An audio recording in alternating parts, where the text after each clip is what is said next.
ಬಹುದಿನಗಳ ನಂತರ ಕನಸಿನ ಬೈಕ್ ಪಡೆದ ಯುವಕ ರಾತ್ರಿ ಕಳ್ಳರ ಕೈಚಳಕದಿಂದ ಬೈಕ್ ಕಳ್ಳತನ.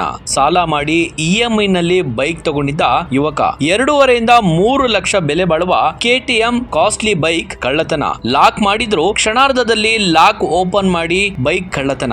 ಯಾರ ಭಯವೂ ಇಲ್ಲದೆ ಕಳ್ಳರು ಏಕಾಏಕಿ ಐಷಾರಾಮಿ ಬೈಕ್ ಕಳ್ಳತನ ಮಾಡಿದ್ದಾರೆ. ಸಾಲ ಮಾಡಿ ಬೈಕ್ ತಗೊಂಡಿದ್ದ ಯುವಕ ಮನೆ ಬಳಿ ಬೈಕ್ ನಿಲ್ಲಿಸಿ ರಾತ್ರಿ ಮಲಗಿದ ವೇಳೆ ಬೈಕ್ ಕದ್ದು ಪರಾರಿಯಾದ ಕಳ್ಳರ ಗ್ಯಾಂಗ್. ನೆಲಮಂಗಲದ ವೀವರ್ಸ್ ಕಾಲೋನಿಯಲ್ಲಿ ನಡೆದಿರುವ ಘಟನೆ. ತನ್ನ ಕನಸಿನ ಬೈಕ್ ಕಳ್ಳತನ ಕಂಗಾಲಾದ ಯುವಕ ಚಂದು ಮನೆಯ ಮುಂದೆ ನಿಲ್ಲಿಸಿದ್ದ ಕನಸಿನ ಬೈಕ್ ಕದ್ದು ಕಳ್ಳರು ಎಸ್ಕೇಪ್. ಬೈಕ್ ನಲ್ಲಿ ಬಂದು KTM ಬೈಕ್ ಕದ್ದು ಪರಾರಿಯಾದ ಕಳ್ಳರ ಗ್ಯಾಂಗ್. ರಾತ್ರಿ ವೇಳೆ ಕ್ಷಣಾರ್ಧದಲ್ಲಿ ಬೈಕ್ ಕದ್ದು ಎಸ್ಕೇಪ್ ಆದ ದೃಶ್ಯ CCTVಯಲ್ಲಿ ಸೆರೆಯಾಗಿದೆ. ನೆಲಮಂಗಲ ಟೌನ್ ಪೊಲೀಸ್ ಠಾಣಾ ವ್ಯಾಪ್ತಿಯಲ್ಲಿ ಪ್ರಕರಣ ನಡೆದಿರುವಂತದ್ದು. ಅಂದ ಹಾಗೆ ರಾತ್ರಿ ಮನೆ ಬಳಿ ಬೈಕ್ ನಿಲ್ಲಿಸುವಾಗ ಎಚ್ಚರ. ಮೈ ಮರೆತರೆ ನಿಮ್ಮ ಬೈಕ್ ಕೂಡ ಕಳ್ಳರ ಪಾಲಾದೀತು.